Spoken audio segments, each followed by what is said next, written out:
Hello everyone, welcome to Messer classes. आज हम सिद्ध करेंगे कि अंडर रूट 2 एक अपरिमेय संख्या है। तो देखिए स्टार्ट करते हैं। ऐसे क्वेश्चन को हम ऐसे करते हैं, पहले विपरीत मान लेते हैं। हम लिखते हैं माना अंडर रूट 2 एक परिमेय संख्या है। ठीक है, हम विपरीत मान लेते हैं, उल्टा मान लिया है। हमें अपरिमेय सिद्ध करना है और हम मान के चलेंगे कैसी संख्या मान ली हमने, इसको अपरिमेय संख्या है। करेक्ट। अब देखो, जब ये परिमेय संख्या मान ली है तो परिमेय संख्या की परिभाषा क्या होती है? परिमेय संख्या वो होती है जिसे p बटे क्यू के रूप में लिखा जा सकता है। तो उसको हम p बटे क्यू के रूप में लिख देंगे, समीकरण नंबर 1। और ये अब साथ के साथ बता देंगे जहां पर ये p और q क्या है, p और q पूर्णांक है। ठीक है। सेकंड, जो हर है नीचे वाली संख्या, ये जीरो नहीं होना चाहिए। और थर्ड कंडीशन, इन दोनों P और Q का जो HCF होगा, हाईएस्ट कॉमन फैक्टर होगा, वो 1 होगा।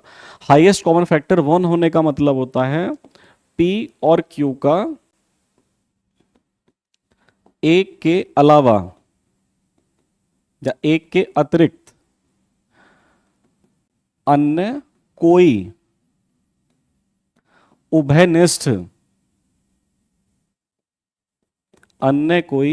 उभयनिष्ठ गुणनखंड नहीं है। ठीक है, ये इस कंडीशन का मतलब है। और इस स्टेटमेंट को भी ना हम इक्वेशन नंबर 2 डाल देते हैं, आगे यूज करेंगे। तो देखो, हमको ना मेथड ऐसे रखना है कि रिप्रेजेंटेशन प्रूफ करने का तरीका, जो लैंग्वेज होगी हमको ऐसे रखने जिससे कि फुल मार्क्स मिले। ठीक है, तो ये पूरा सारा आपको लैंग्वेज लिखना होता है।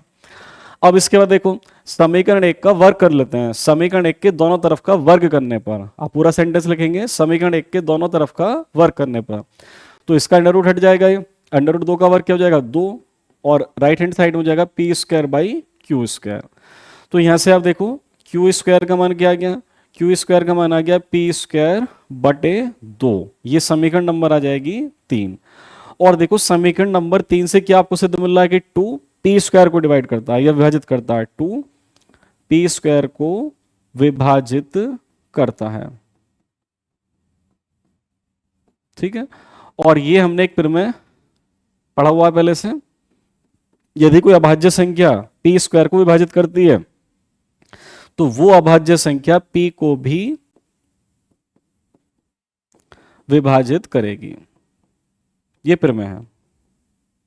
ठीक है, p को भी विभाजित करेगी। ठीक है, और इसको भी हम as a equation statement use करेंगे। इसको आप इक्वेशन नंबर 4 मान लेंगे, आगे इस इक्वेशन का हम यूज करेंगे। और ये हमने किससे लिख दिया, ये प्रमेय से लिख दिया, प्रमेय होती है। ठीक है, अब देखो, जब 2p को विभाजित करेगी तो p को 2 से भाग देने पर कुछ ना कुछ तो आएगा, वो मान लेते हैं हम r आ रहा है। ये मान लिया हमने, माना p को 2 से डिवाइड करने पे r आता है, तो p का मान यहां से कितना हो जाएगा, 2r। ये समीकरण नंबर 5 मान लो। अब समीकरण नंबर 5 से समीकरण नंबर 3 में p का मान रखने पर, 3 देखो ये वाला, तो ये हो जाएगा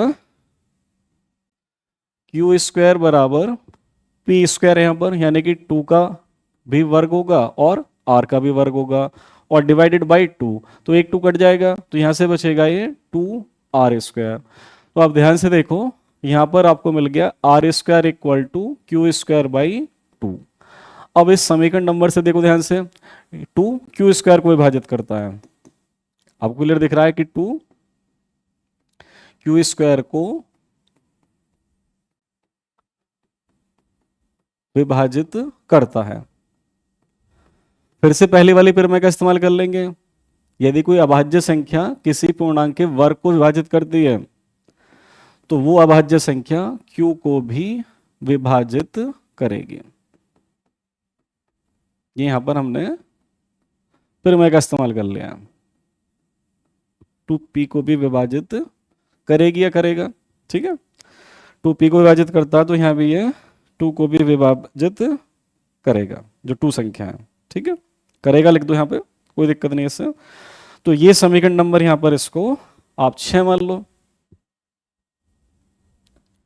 और ध्यान से देखो समीकरण नंबर 4 और 6 में आपने लिख दिया है कि 2 P को भी विभाजित कर रहा है और 2 Q को भी विभाजित कर रहा है। इसका मतलब ये हुआ, क्या मतलब हुआ, 4 और 6 से क्या मतलब निकल रहा है, ये निकल रहा है कि 2P और Q का उभयनिष्ठ गुणनखंड है, क्योंकि दोनों को विभाजित कर रहा है ये, इनका उभयनिष्ठ गुणनखंड है। बट ये तो असंभव है। क्यों? क्योंकि ये कथन इस तथ्य का विरोध कर रहा है कि P और Q का एक के अलावा कोई उभयनिष्ठ गुणनखंड नहीं हो सकता। समीकरण नंबर 2 में मान के चले थे और यहां पर हमने कह दिया P और Q का एक गुणनखंड 2 मिल गया, 1 के अलावा मिल गया, तो इससे ये मतलब सिद्ध हो जाता है कि हमारी ये प्रारंभिक अवधारणा गलत है, यानी कि √2 एक परिमेय संख्या नहीं हो सकती। और हम निष्कर्ष निकालेंगे √2 एक अपरिमेय संख्या होगी। पर कैसे लिखेंगे वो लैंग्वेज भी देख लो आप। वो लैंग्वेज आप ऐसे लिखेंगे,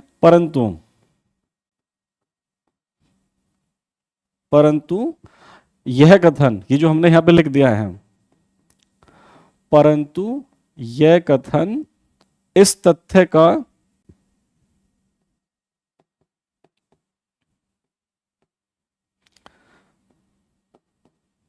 विरोध करता है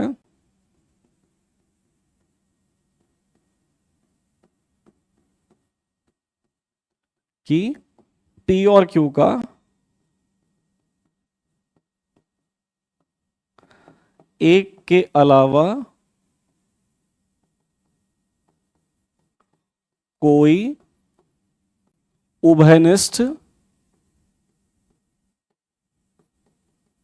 गुणनखंड नहीं है, कोई उभयनिष्ठ गुणनखंड नहीं है। समीकरण नंबर 2 में मान के चले थे, तो इसलिए हम लिख देंगे हमारी प्रारंभिक अवधारणा गलत है। हमारी प्रारंभिक, पूरा शब्द लिखेंगे आप, प्रारंभिक अवधारणा गलत है। अतः हम निष्कर्ष निकालते हैं कि √2 एक अपरिमेय संख्या है, एक अपरिमेय संख्या है। ठीक है, एक बार फिर से देख लो, जिसको अपरिमेय सिद्ध करना होता है आप पहले उसको उल्टा मान लो, माना कि परिमेय संख्या, परिमेय तो P/Q के रूप में लिखेंगे, दोनों साइड का वर्ग किया, 2p² के बटे में आ गया, यानी कि 2p² को विभाजित करता तो परिमेय कहती है 2p को विभाजित करेगा, विभाजित करेगा तो विभाजित करने पर कुछ ना कुछ आएगा। p का मान हमने समीकरण नंबर 3 में रख दिया और यहां से हमको मिल गया 2q को भी विभाजित करता है, यानी कि p और q का एक उभयनिष्ठ गुणनखंड 2 भी आ गया। जबकि हम क्या मान के चले थे, p और q का एक के अलावा कोई उभयनिष्ठ गुणनखंड नहीं हो सकता, इसलिए हमारी प्रारंभिक अवधारणा गलत है, यानी कि √2 एक अपरिमेय संख्या होगी, परिमेय नहीं हो सकते। Thank you very much video देखने के लिए। वीडियो अच्छी लगी तो लाइक कर देना और चैनल को सब्सक्राइब कर देना। ठीक है, ओके।